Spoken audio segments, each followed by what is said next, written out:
Welcome back to the Brain Powered Weight Loss Podcast. I'm your host, Eliza Kingsford, where I love to break down complex scientific concepts and ideas into things that you can easily utilize in your life every day. Today is one of my favorite topics, and it's one that I talk about every week inside my programs and with my clients because it's so pervasive. It's not just pervasive for people who are struggling. This is pervasive for all human beings, which is part of why I love it so much, part of why I think it's so fascinating. And it's a topic of behavior change. Put very simply, why is it so hard for us to change our behavior? Even when we really want to, even when we know it's not good for us, you've probably experienced this before. It's hard to change. Even with the best of intentions, we often fall short of consistent long-term behavior change. I'll give you an example. In my programs, people struggle with emotional eating, stress eating, overeating. And these are incredibly smart, well-intentioned, successful people who say, I know what I'm doing. I know what I'm doing while I'm doing it, but I can't seem to get myself to stop. What in the world is wrong with me? Nothing is wrong with you.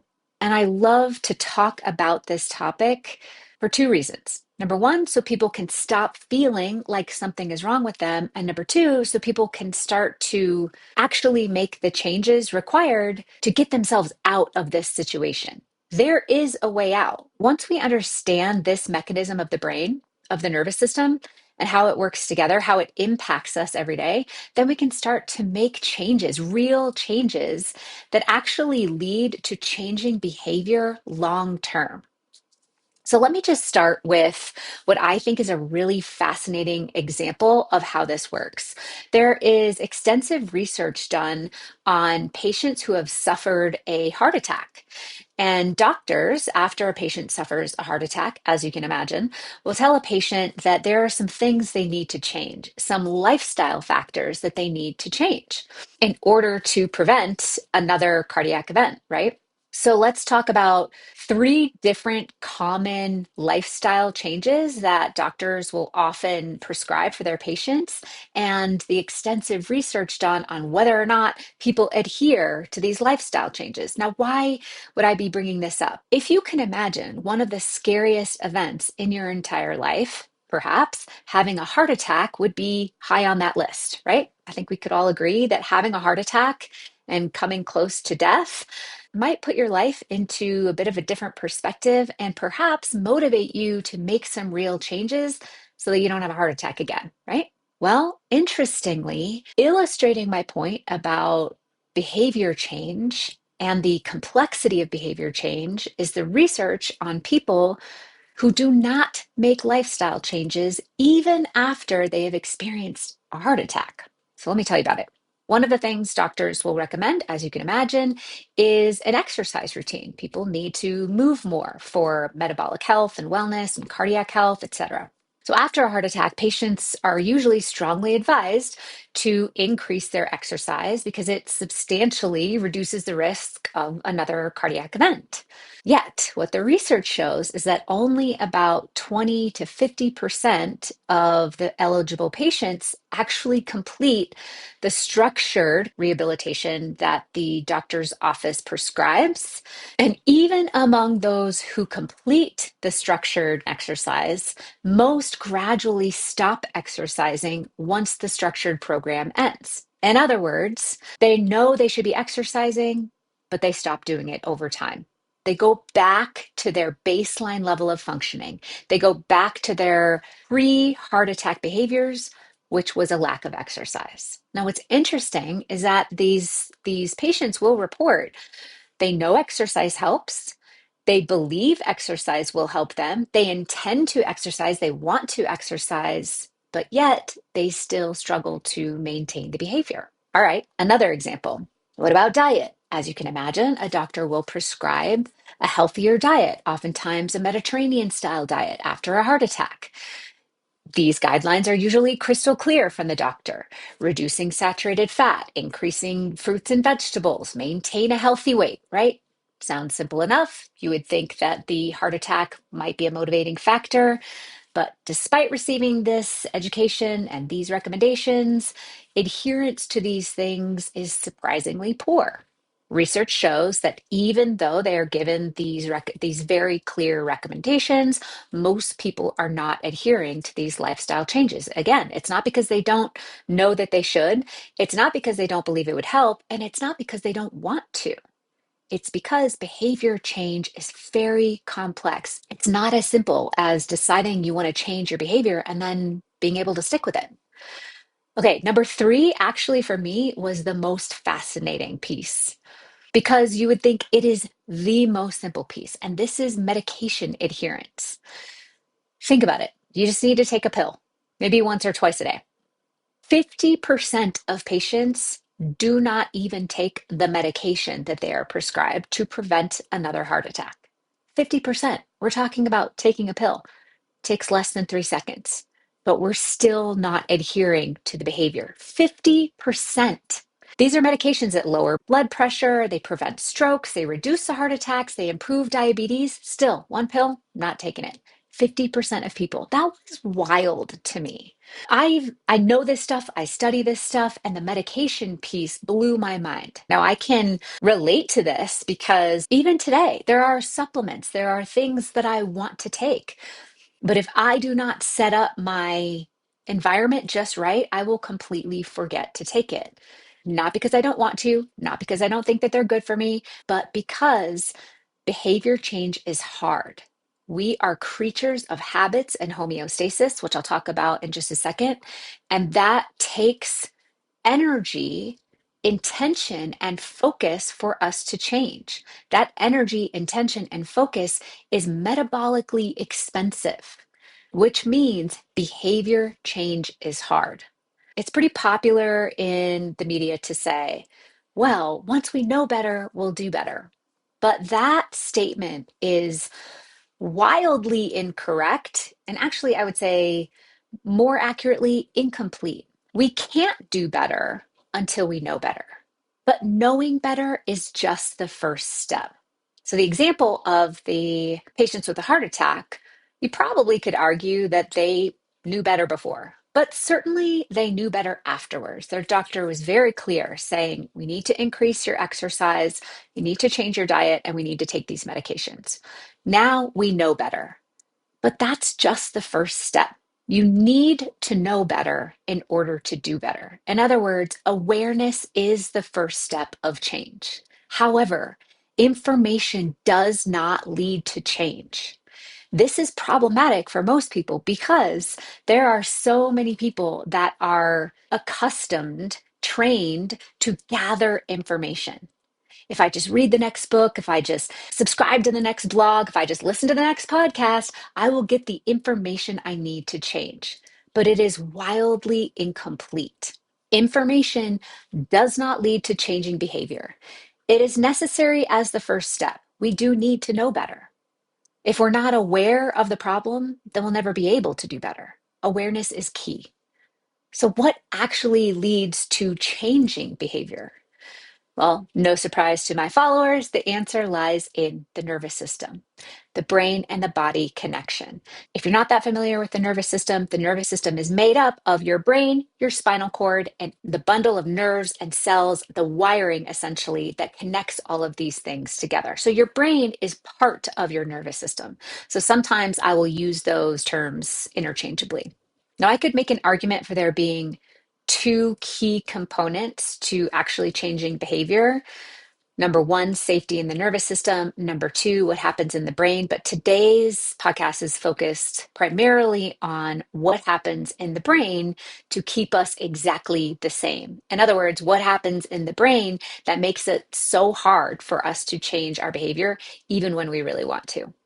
A key point in this conversation is remembering that the brain's primary job is to keep you alive while using as little energy as possible. Its primary job is to keep you alive while using as little energy as possible. What do I mean by energy? If you really think about it, it takes energy to survive in the world. Every single thing we think, feel, say, do takes a little bit of energy. I'm moving my body, I'm moving my hands a little bit right now. That takes energy. Thinking takes energy. Walking takes energy. Moving takes energy. Running errands takes energy. Getting up takes energy. Going to sleep takes energy. Everything takes energy. And one of the primary jobs of your brain is to balance the energy budget of your body every single day. It's your brain's job to anticipate how much energy you're going to need to get through your day. And if every single thing that you do takes energy, it needs to create a budget. Well, how much energy am I going to need? Am I going to run out of energy before I'm able to complete the tasks of my day? Am I going to run out of energy before I get through that meeting or pick up my kids from school or go to the party with my friends? Am I going to have enough energy for all of that? So, where do we think your brain gets that information of whether or not it's going to have enough energy to budget? It gets that information based on a record of the past. Every single thing that you've done every single day before tells the brain, it gives it a good prediction of how much energy you're going to need today. So without your conscious awareness, your brain is constantly making predictions based on everything that you've done in the past to tell you, well, how much energy will you need today? What's on the docket today? And how much energy you're going to need for that. But this goes beyond just getting up, getting dressed, making breakfast, going to work. We're also talking, what am I thinking about? What am I feeling? How much stress do I have in my life? Am I fighting with my partner? Do I like my boss? Emotions also take energy. So, the entirety of being you, the whole experience of being you every single day takes a certain amount of energy. And your brain's primary job is to keep a record, a prediction of how much energy it thinks it's going to need to be you every single day. The brain isn't designed to help us make the best decisions for us. It's designed to make the most efficient predictions about who we're going to be based on the prior experience of what it was like to be us the day, weeks, months, years before. The brain is constantly predicting what is about to happen and what actions are most likely to come next based on our past experience. For example, if your brain already has a prediction for what you'll eat after work, how you'll respond to stress, whether or not you'll exercise, if you're going to comfort yourself with food, it doesn't have to expend much energy making a fresh decision. Prediction is metabolically efficient. Prediction is the way the brain conserves energy. It is metabolically expensive to make new decisions, to try to change our behavior, to try to be different. It is metabolically expensive to the brain. And so the brain makes all of these calculations and says, your doctor told you to exercise. I don't know what that's going to look like, how much energy I'm going to need, when I'm going to fit that in. Do I have the right equipment? Is it cold outside? Do I like to exercise? Nope, that's too expensive. The brain points you in a different direction, steers you away from making a new decision because it's metabolically expensive. It's not trying to sabotage you, it's doing what it knows. This is what we call homeostasis. It wants you to stay exactly the same. And it does this by creating habits or automaticity. Habits of stress eating after work, habits of scrolling on your phone instead of getting your shoes on to go for a walk, habits of forgetting to take your blood pressure medication because that's what you've always done. You've always forgotten. These things become our habits. Think about how metabolically efficient habits are. By the very definition of a habit, you do it unconsciously. You do it without even thinking. That's very metabolically efficient for the brain. I don't even have to think about it. That takes me no extra effort or energy whatsoever. I can do it without even thinking about it. So now you come in and say, actually, I'm going to overhaul my life. I'm going to change my diet. I'm going to change my exercise. I'm going to take this new medication. Seems like a good idea. This comes from what we call top down processing. We're using the prefrontal cortex part of our brain, the brain that is responsible for decision making and problem solving and creative ideas. The prefrontal cortex says, yep, I hear you, doc. That's a good idea. I'm going to exercise more, eat differently, and take my blood pressure medication. Seems reasonable. But to the primitive parts of the brain whose job it's been to keep you alive for this long, that feels metabolically expensive. That feels like change. Change is uncertain to the brain. It doesn't know what to predict after you do that thing. Wait a second, you're going to exercise? I don't know how much energy that's going to cost me after you're done exercising and what that means for the future of my body budget. So it's not in my best interest to steer you down that path of that new behavior without any awareness of what it's going to cost me. In that way, the brain and body are constantly moving you back to what it knows. Don't you just want to lay on the couch? Aren't you feeling especially tired today? Don't you have a lack of motivation to exercise? It's doing that because it's trying to get you back to homeostasis, what it's used to, the familiarity of the body budget that it knows. It knows how expensive every decision you make is. It knows what to expect for how much energy to budget for. And when we try and operate outside of that body budget, it makes the brain and body very uncomfortable. Now, if right about now you're saying, well, what do I do now? It sounds like it's a monumental effort to change that. Well, the truth is, yes, it does take effort. It will take intention. It will take focus. We have to be aware that it's even happening.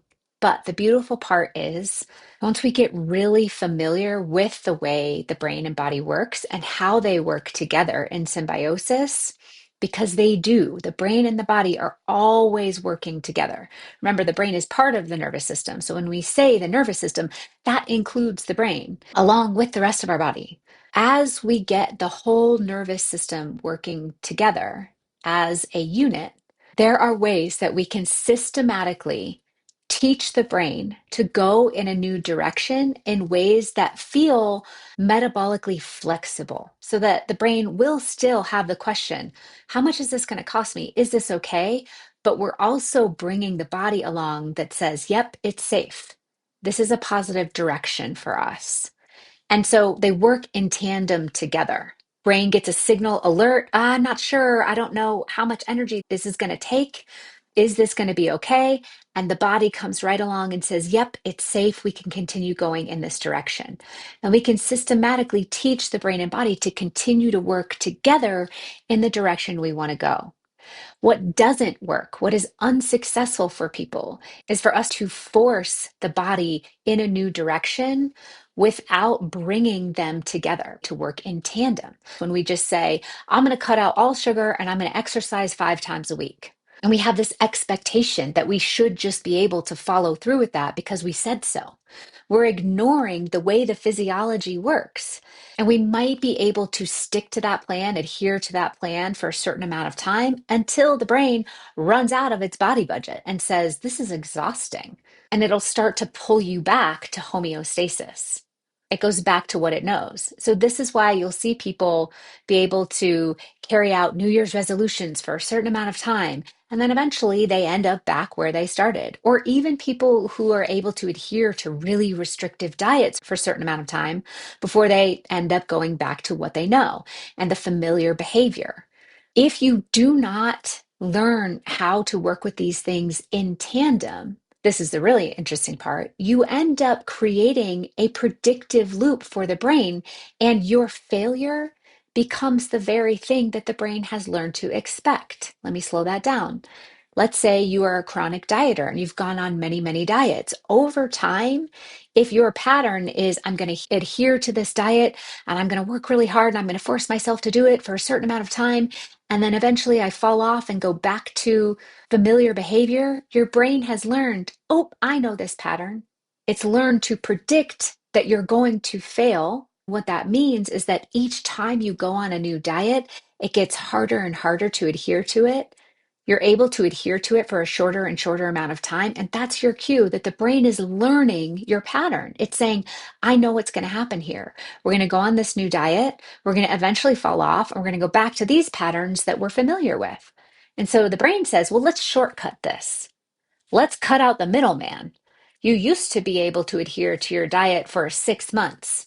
Can we get on with it? I'm going to save some energy here, and I'm going to say you can adhere to it for 3 months, then 1 month, then a couple of weeks. What is the brain doing? It's learning to predict where it's going, and it's becoming ever more efficient at balancing the energy required of you. This is where it begins to feel really frustrating for people. It's what we call learned helplessness. It leads to feeling like there is nothing I can do to be in control of my situation. I have learned that I am helpless, and therefore, why bother even trying? This is so far from the truth. And when I can teach people to get out of this pattern by working with the brain and body together, it's actually a whole lot easier than it sounds. The mess sounds pretty complicated. If my brain is constantly predicting who I'm going to be based on the past, then how in the world would I be able to change that? But actually, once you understand the mechanisms at play, the way out is relatively simple.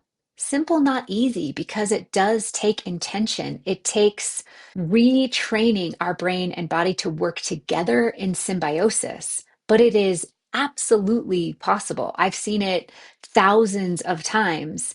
And it's a beautiful process because once you really understand how the brain is a predictive organ, then you can start zooming out and looking at all the areas in your life where the brain is predicting and therefore directing you in a direction that you don't want to go anymore. And you can easily see your way out of that and learn how to point it in a new direction. Again, I'm not claiming that it's easy and that if you wake up tomorrow and learn this process, then everything will be different. It does take effort, it takes intention, but it feels more natural. It feels safe because we're working with the nervous system in tandem. The nervous system is saying, yep, this feels okay.